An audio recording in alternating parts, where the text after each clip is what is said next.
I told my own daughter that I could not watch the grandchildren that Sunday.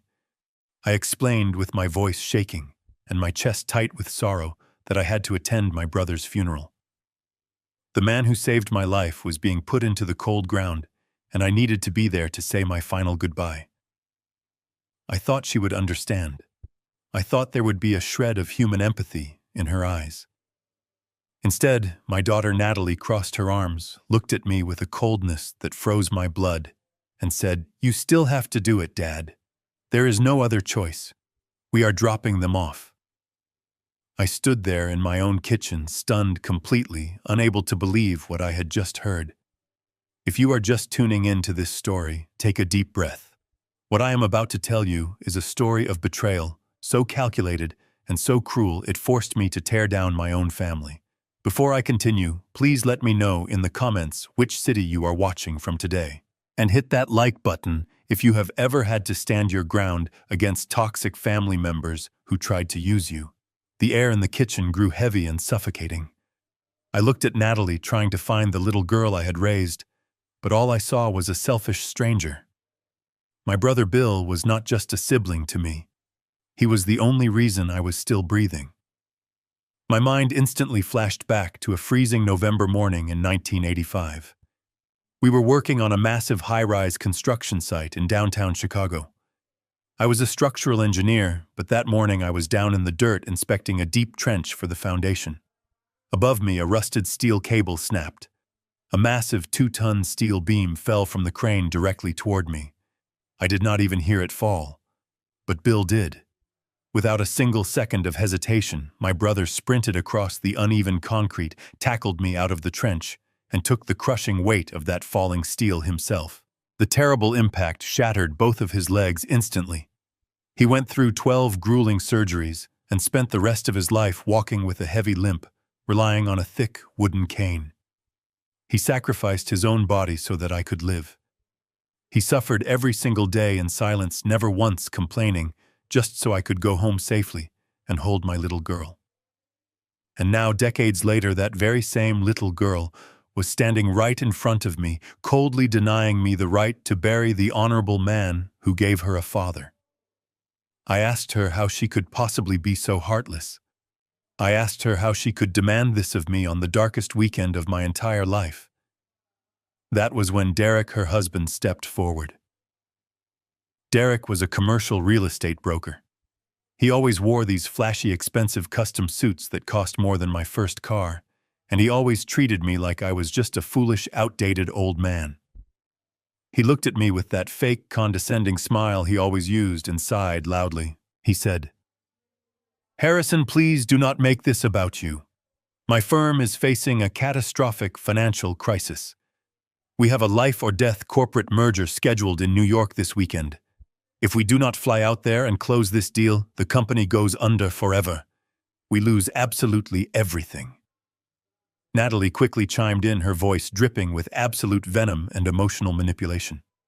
She stepped closer to me, aggressively pointing her finger at my chest. She asked me if I wanted my grandchildren to end up living on the street. She accused me of being horribly selfish. She said, "Dad, are you really going to choose a dead man over your living, breathing grandchildren? Do you want us to go bankrupt and lose our beautiful home? Bill is already gone. He does not know if you are at the funeral or not. But Leo and Mia need you right now." The guilt trip was incredibly heavy and perfectly calculated. They were gaslighting me, twisting my deep grief into sudden guilt. They knew exactly what my weakness was. They knew I would gladly walk through a burning building for my grandchildren. Leo was 8 years old, a quiet and highly observant boy, and little Mia was 6, full of joyful life and complete innocence. I looked past Derek and Natalie, gazing into the living room, where the 2 kids were sitting on the rug, playing quietly with their wooden toy blocks. They were completely unaware of the toxic poison spewing from their parents' mouths. My heart physically ached. I felt entirely trapped in a corner. I swallowed my heavy grief, clenched my rough, calloused hands into tight fists, and slowly nodded my head. I told them I would take the kids. I told them to go to New York and save their company. They did not even offer a single word of comfort. They did not say thank you or offer their condolences. Derek just checked his expensive gold watch, grabbed his heavy leather briefcase, and immediately turned toward the door. Natalie walked over to the living room, gave Leo and Mia a very quick, empty hug, and told them to behave for Grandpa. Then they walked out the front door, practically jogging down my driveway without looking back. They climbed into Derek's brand new luxury car and started the powerful engine.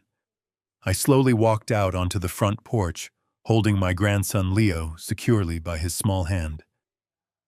I stood there in complete silence, watching the sleek car reverse out of the driveway and speed away down the quiet suburban street.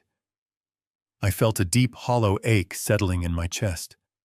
I was mourning the tragic loss of my beloved brother, and at the exact same time I was mourning the daughter I mistakenly thought I had raised. I felt utterly defeated, completely crushed under the overwhelming weight of my own family's selfish demands. But then the quiet morning air was suddenly broken. Little Leo gently tugged on the sleeve of my faded flannel shirt. I looked down at him. He was staring intently down the empty street where his parents' car had just vanished into the distance. He looked up at me with his big, innocent eyes, his small brow wrinkled in genuine childhood confusion. He asked me a simple question that made the blood in my veins run absolutely cold. He said, "Grandpa, if Mommy and Daddy are going to a boring office in New York, why did they pack snowboards and ski goggles in the trunk?" I froze. The innocent question from my 8-year-old grandson hung in the crisp morning air, heavy and sharp as a shattered pane of glass. Snowboards. Ski goggles. I looked down at Leo, his big eyes blinking up at me, waiting for an answer that I suddenly did not have. My heart started to pound aggressively against my ribs. A cold, sinking feeling, the kind of absolute certainty that only comes from a lifetime of trusting your gut, washed over my entire body. I forced a gentle smile for the young boy, telling him that sometimes adults pack silly things for stressful trips just to feel a little bit better. It was a terribly weak excuse, but it satisfied him enough to make him run back inside to play with his little sister. I stayed on the wooden porch for a long moment. The silence of the neighborhood felt heavy and oppressive. I needed to know the absolute truth. I walked back into the house and made sure the kids were happily occupied with their wooden blocks in the living room. I quietly slipped into the kitchen and picked up Leo's digital tablet from the granite counter. My daughter had set up a family tracking application on it a few years ago to keep tabs on everyone. She always boasted to her friends about how it kept our family safe and connected. I opened the application with trembling fingers. A digital map loaded on the bright screen displaying small icons for each of our devices. I zoomed in on the icon representing Derek's phone. If they were truly flying to New York for a desperate life or death corporate merger, they would be heading straight for the bustling terminals of the main international airport. But the small blue dot on the screen was not moving anywhere near there. It was traveling in the exact opposite direction. I watched the digital dot glide smoothly along the highway, turning off the main road and heading directly toward an exclusive private airfield on the wealthy outskirts of the city.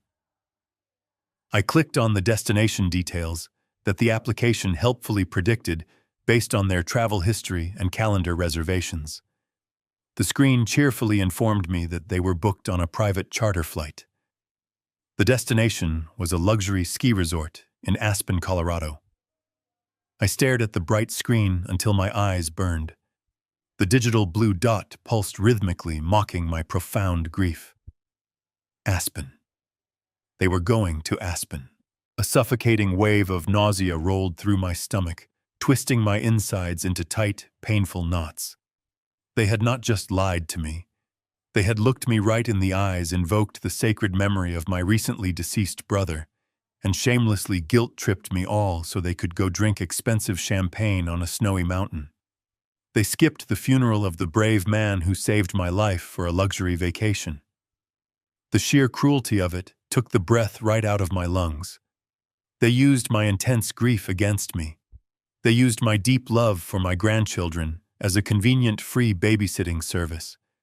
I felt a burning anger ignite deep within my chest, a quiet, dangerous kind of rage that I had not felt in decades. It was the kind of anger that makes your hands completely steady and your mind perfectly sharp. I spent the rest of the day in a numb daze playing the role of the loving grandfather. I cooked their favorite macaroni and cheese for lunch, built tall towers out of wooden blocks, and read them adventure stories until their little eyes grew heavy. Once the sun finally set and the house was completely silent, I knew exactly what I had to do. The boundaries of trust were officially shattered. I had to break the rules. I walked slowly down the long hallway and stood before the heavy oak door of Derek's home office. He always kept it strictly off limits to everyone. I turned the cold brass knob. It was unlocked. I pushed the heavy door open and stepped inside, turning on the small, elegant desk lamp. The room was a monument to superficial wealth and fragile male ego. Everything in the office was designed to project an image of extreme, unearned success. There were imported leather sofas, a massive mahogany desk polished to a mirror shine, and expensive abstract paintings that meant absolutely nothing. I stood there looking at my own hands in the dim, warm light. My hands were rough, permanently scarred, and deeply calloused from 40 grueling years of welding heavy steel and drafting architectural blueprints. I built real things. I built massive structures that could withstand furious hurricanes and terrible earthquakes. I worked until my back ached and my fingers bled to provide a solid, unwavering foundation for my daughter. And she had chosen a man who built absolutely nothing, a man who traded invisible money and lived entirely on fake appearances. I felt a profound sense of failure as a father. I had somehow raised a daughter who valued this empty, flashy room more than she valued basic human decency. I began to search the room. I did not care about privacy anymore. I sat down in his luxurious leather chair and examined the massive mahogany desk. On the bottom right side there was a heavy steel drawer. I pulled the handle, but it was locked tight. A small keyhole sat flush against the dark wood. But I am an engineer. I spent decades on rough construction sites, learning how things are put together, which means I also know how to take them apart. I retrieved a metal tension wrench and flathead pick from my toolbox. I knelt beside the desk, slid the tools into the keyhole, and applied gentle pressure. I heard a sharp click. The lock gave way.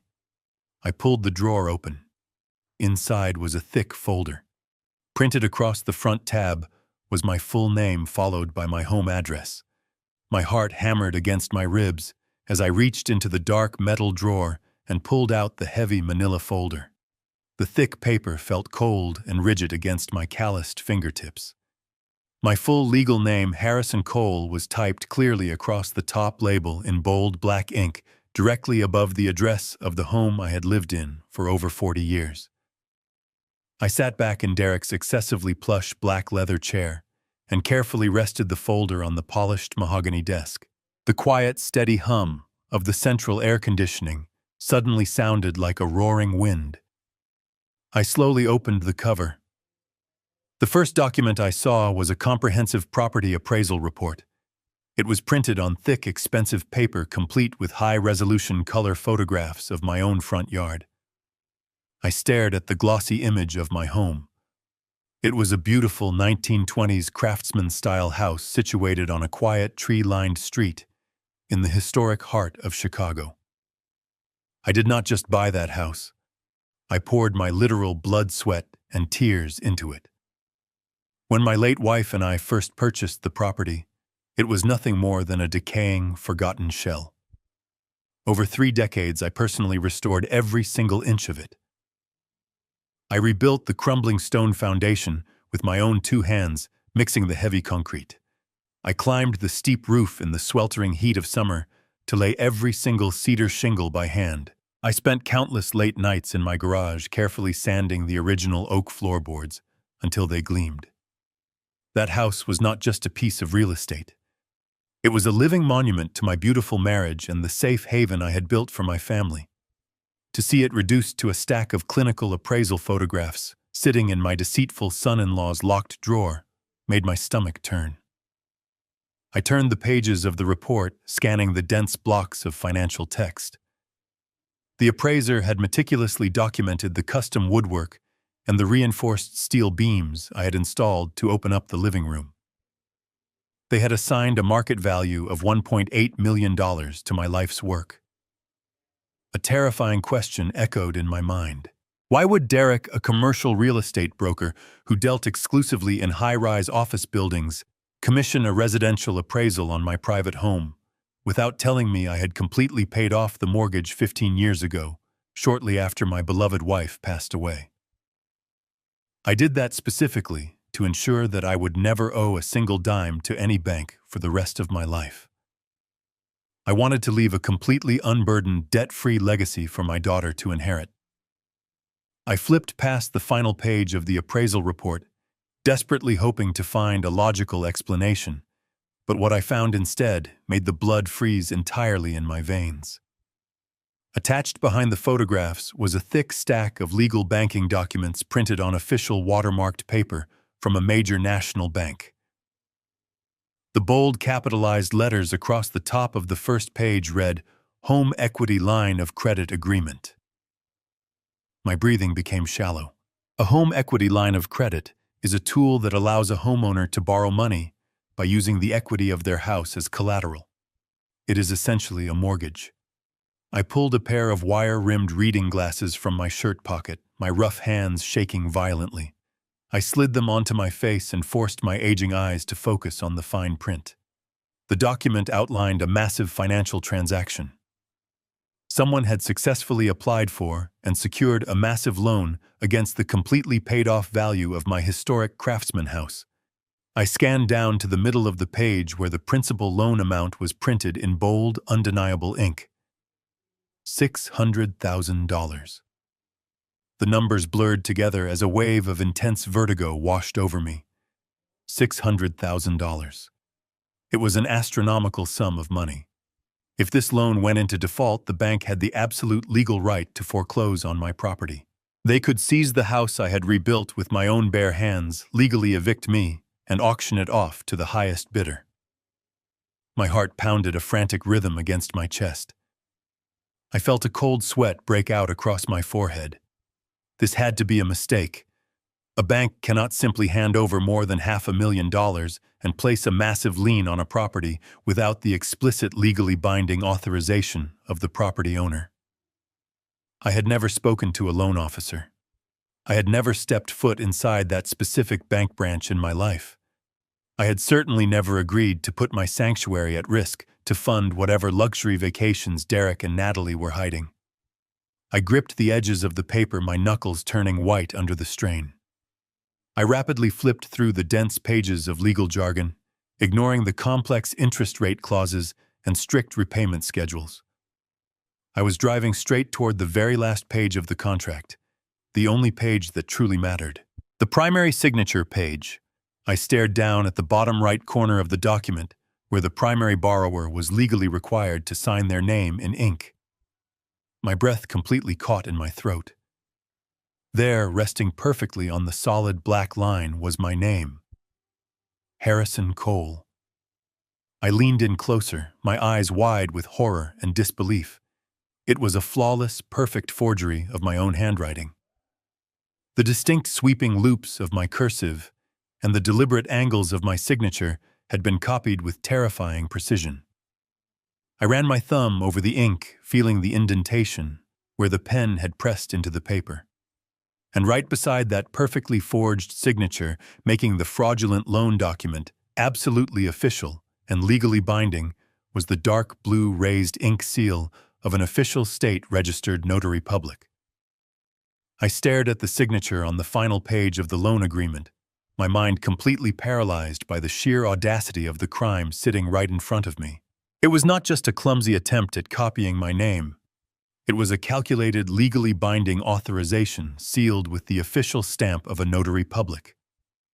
I ran my trembling fingers over the blue ink, feeling a profound sickness spreading through my chest. How could a major national bank approve a $600,000 loan without ever speaking to me directly? How could a professional notary legally witness a signature that I never provided in their presence? The terrifying questions swirled in my head like a violent storm. I leaned back in the plush leather chair, rubbing my aching temples as the cold reality began to set in. I closed my tired eyes, and suddenly a deeply buried memory pierced through my confusion. The answer was not a simple forgery in the traditional sense. The answer was a dangerous weapon that I had willingly handed to my own daughter. 5 years ago, I experienced a sudden health scare. I was working alone in my detached garage, carefully sanding down a beautiful piece of reclaimed oak wood for a new dining table, when my chest suddenly tightened with a sharp pain, and the entire world spun completely out of focus. It turned out to be a minor issue with my blood pressure. Nothing that a strict change in my daily diet and some basic prescription medication could not easily fix. But out of an abundance of caution, my doctors required me to spend 2 days in the local hospital for observation. The sterile hospital room was terribly cold and lonely, constantly reminding me of the tragic night I lost my dear wife. Natalie had rushed to my hospital bedside the moment she heard the news. Looking back now, I realize she put on a masterful performance of the terrified, devoted daughter. She sat by my sterile hospital bed for hours, her eyes painted red and puffy from crying, tightly holding my rough, calloused hand in both of her soft ones. She told me repeatedly how terrified she was of losing her only parent. She begged me to be responsible and highly practical about the uncertain future. With heavy tears streaming down her face, she presented me with a thick, professionally bound legal document. She called it a standard medical and financial power of attorney. She swore to me on my late wife's grave that it was only a necessary precaution, a simple, harmless safety net, just in case I was ever severely incapacitated and could not make vital life decisions for myself. I was physically exhausted, heavily medicated, and overwhelmed by an aging father's unconditional love for his deeply worried child. I trusted her implicitly with my life. I signed the legal document without a single second thought, willingly granting her the absolute legal authority to act on my behalf in any financial or medical capacity. I opened my eyes in Derek's silent, dimly lit office, the bitter memory making me physically sick to my stomach. That signed document was never meant to be a loving safety net. It was a blank check. It was a loaded gun that she had kept carefully hidden in her back pocket for half a decade, just patiently waiting for the perfect, tragic moment to pull the trigger. She used that comprehensive power of attorney to legally bypass my direct consent entirely. With that single piece of notarized paper, she could easily walk into any commercial bank site confidently across from any senior loan officer and legally sign my name to a massive financial burden without ever needing my physical presence or my verbal permission. The official notary stamp resting on the fraudulent loan agreement was not verifying that I was sitting in the room. It was officially verifying that my legally appointed representative, my own flesh and blood, was lawfully authorizing the catastrophic destruction of my entire life savings. She had ruthlessly weaponized my own mortality and my profound love for her against me. The deep sense of absolute betrayal was entirely suffocating. I desperately needed to see the full extent of the financial damage with my own 2 eyes. I needed to know exactly how deep this toxic wound truly went. I reached into the pocket of my faded jeans and pulled out my smartphone. I am a simple man of very predictable, old-fashioned habits. I live quite comfortably on my hard-earned pension and the modest savings I slowly accumulated over a long lifetime of grueling manual labor. Because of this, I rarely ever check my online banking portal. My monthly expenses are incredibly low. I do not buy flashy things, and I certainly do not ever gamble with my hard-earned financial security. My calloused hands were shaking so violently in the quiet room that it took me 3 frustrating attempts to type in my secure digital password. The small digital screen illuminated my tired, lined face as the banking application slowly loaded. I navigated to the primary dashboard, bracing my fragile heart for whatever horrific financial reality awaited me. My standard checking account balance appeared at the top of the bright screen. It looked completely normal and untouched. But then directly below it, a brand new account line had been freshly created under my name. It was clearly labeled as a home equity line of credit. The available balance remaining on the massive loan was $0. My heart skipped a painful beat. A $600,000 loan had been fully approved and completely exhausted. I quickly tapped on the recent transaction history for that specific account. The stolen money had not stayed in my possession for even a single minute. Exactly 3 days ago, the massive sum was initiated as an outgoing wire transfer. It was sent to a mysterious corporate entity called Apex Holdings LLC. I stared at those 3 words glowing on my digital screen. Apex Holdings LLC. The name meant nothing to me, but the terrifying reality settled heavily in my tired bones. $600,000 of my hard-earned legacy had vanished into thin air at 2 in the morning. I slowly closed the banking application and looked up at the expensive walls of Derek's home office. My grief over my brother's passing was still a heavy anchor, but a sharper emotion was rapidly taking over.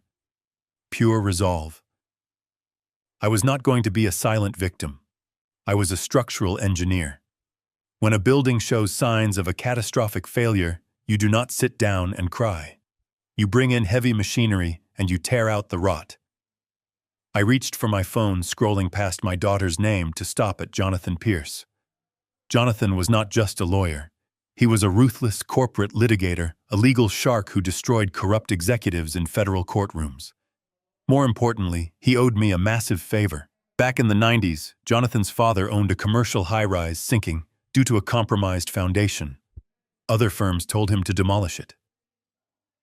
I spent 3 months in the mud designing a custom steel underpinning system that saved his father from total bankruptcy. Jonathan swore that if I ever needed anything, I only had to call. I pressed call. The digital clock read exactly 2 in the morning. The phone rang 3 times before the line clicked open. I heard a groggy voice demanding to know who was calling at such an ungodly hour. I did not apologize.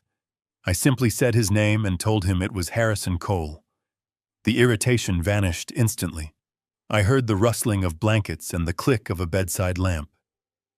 He asked what was wrong. I took a deep breath and laid out the entire nightmare. I told him about the skipped funeral, the fake merger, the trip to Aspen, the fraudulent appraisal, and the forged home equity line of credit. Finally, I gave him the name of the entity holding my savings. Jonathan did not offer empty sympathy. He offered immediate action. I heard him walking down a hallway, a door opening, and the rapid clattering of a mechanical computer keyboard. He told me to stay on the line. For 20 minutes, the only sound was the frantic typing of a master litigator, hacking through layers of corporate obfuscation. Jonathan had access to premium financial databases and private federal court registries the general public never sees. He started pulling the digital threads of Apex Holdings LLC. His voice broke the silence, cold and analytical. He told me Apex was a ghost. It was an anonymous shell company registered in Delaware just 3 weeks ago. The registered agent was a post office box, and the officers were hidden behind a privacy shield. But Jonathan was a predator in these waters. He bypassed the state registry and dug into corresponding tax identification numbers and banking routing codes. He cross-referenced those numbers with commercial real estate licenses in Illinois. A heavy sigh echoed through the phone speaker. He had found the absolute link. The shell company was quietly registered by a subsidiary law firm that directly represented Derek. I asked Jonathan why Derek would go through such elaborate illegal lengths to steal the equity of my home. If his brokerage firm was simply struggling in a tough market, there were legal ways to declare bankruptcy.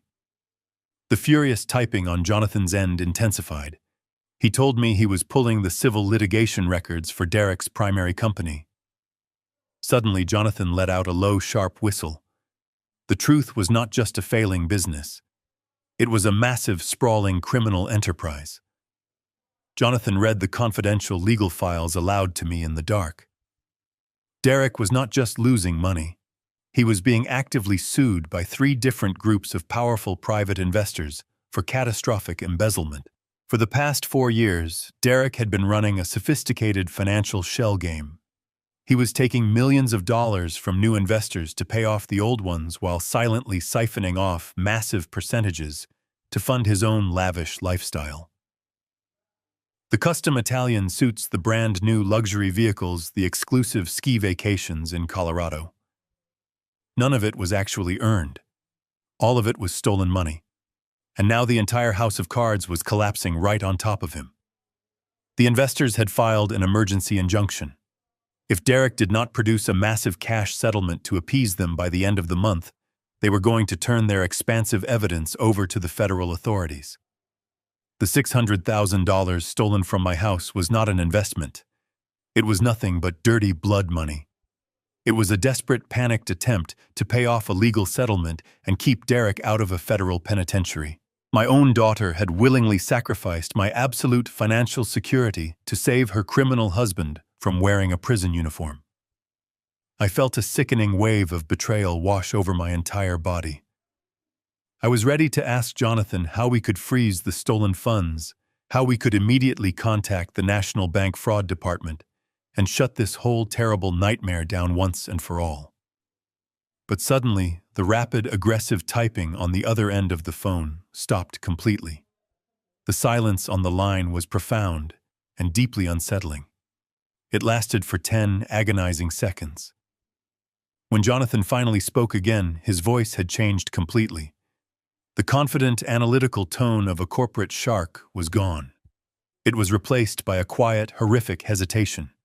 He took a very slow, trembling breath. He said, "Harrison, I need you to brace yourself right now.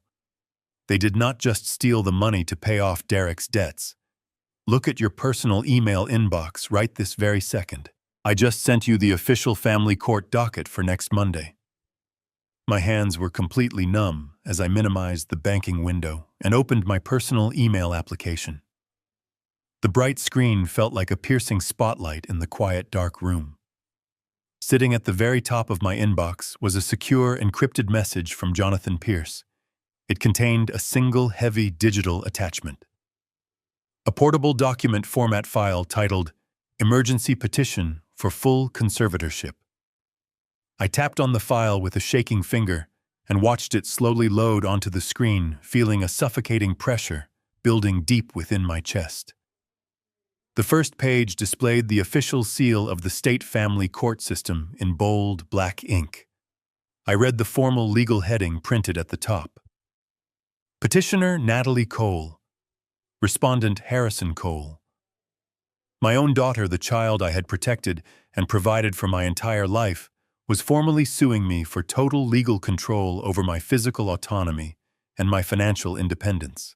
I read through the opening paragraphs, my stomach churning violently, with every single calculated, emotionless legal word. She was officially petitioning a federal judge to declare me entirely mentally incompetent and incapable of managing my own basic human affairs. Suddenly, the past 6 months of my life flashed before my eyes, rapidly shifting from innocent memories into a terrifying, premeditated nightmare. Since the beginning of the year, Natalie had been unusually attentive and aggressively involved regarding my personal health.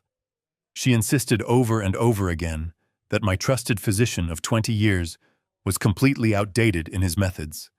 She constantly pushed me to see a highly specialized, expensive private doctor she had supposedly found across town. She eagerly volunteered to drive me to every single one of these appointments. She sat right beside me in the sterile examination room, carefully answering the doctor's medical questions before I even had the chance to open my own mouth.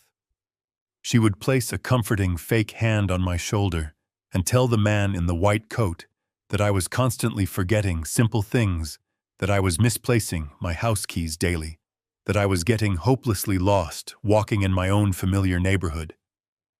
At the time, I foolishly thought she was just being an overprotective daughter who was naturally anxious about her aging father. I would playfully roll my eyes and assure the stern doctor I was perfectly fine, chalking up her exaggerated stories to normal family worry. But sitting here alone in Derek's office, the horrifying truth hit me with the brutal force of a speeding freight train. She was not protecting me from anything. She was methodically building a false paper trail to systematically destroy me. She was patiently laying the complex groundwork to permanently steal my absolute freedom. I scrolled further down the screen to review the supporting medical exhibits strategically attached to the legal petition. There were 3 official evaluation letters signed by that exact same shady private doctor. The clinical medical notes were an absolute malicious fabrication of my true mental reality. The doctor explicitly stated in bold letters that I was suffering from severe, rapidly advancing dementia. He falsely claimed I was experiencing frequent, frightening paranoid delusions on a weekly basis. He even wrote with absolute supposed medical authority that I had recently begun exhibiting sudden, uncontrollable, violent outbursts that posed a severe physical danger to myself and my surrounding family members. I was reading a chilling description of a terrifying stranger, a violent madman who belonged securely locked inside a hospital ward, not the quiet, gentle structural engineer who spent his peaceful weekends carefully building wooden birdhouses with his beloved grandchildren. The legal petition clearly outlined her ultimate devastating demand. If the presiding judge approved this emergency motion on Monday morning, Natalie would instantly be granted absolute irrevocable control over every single aspect of my remaining life. She would have the unchecked legal power to liquidate my secure bank accounts, sell my historic Craftsman house directly out from under me to pay off Derek's massive criminal debts, and forcefully lock me away in a restricted psychiatric care facility entirely against my will. I would permanently lose my home, my hard-earned life legacy, and my basic human dignity in the blink of an eye. I would become a helpless prisoner controlled entirely by my own blood. I read the damning document again, my engineer brain fighting desperately against the rapidly rising tide of my own emotional panic. I have spent my entire adult life meticulously analyzing architectural systems, constantly looking for the hidden weak points in massive structural designs. The federal legal system is just another structure. It heavily relies on solid foundational evidence to support its massive claims. I stared intensely at the falsified medical evaluations.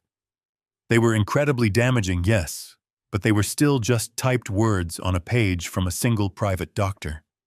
The strict legal standard for an emergency immediate conservatorship that completely bypasses a standard jury trial requires something much more substantial. A judge would not simply strip a grown functional man of his constitutional rights based on exaggerated doctor visits and a greedy daughter's worried testimony. The court would absolutely demand undeniable concrete proof that I was an immediate physical danger to society. They needed a catalyst. They needed a recent, highly documented event to conclusively prove the violent instability that the corrupt doctor had claimed. The petition strongly referenced a highly volatile and dangerous psychological state, but it clearly lacked the final crushing piece of evidence to secure the judge's signature. I slowly lowered the digital tablet, staring blindly into the dark shadows of the room. Why would they leave on a luxury vacation just 2 days before filing such a massive legal strike? Why would they deliberately provoke me by callously forcing me to miss my hero brother's sacred funeral? My blood turned to absolute ice in my veins. They needed me to break. They needed me to snap. To get an emergency conservatorship, they need immediate, undeniable proof of my violent instability. I pushed the digital tablet away, my mind racing through the horrific implications of their timeline. If they needed a highly documented event to prove my supposed violent instability to a federal judge by Monday morning, then this entire weekend was not just a convenient vacation for them. It was a meticulously designed psychological trap. I needed to know exactly how they planned to spring it. I turned my attention away from the heavy mahogany desk and looked toward the sleek silver laptop sitting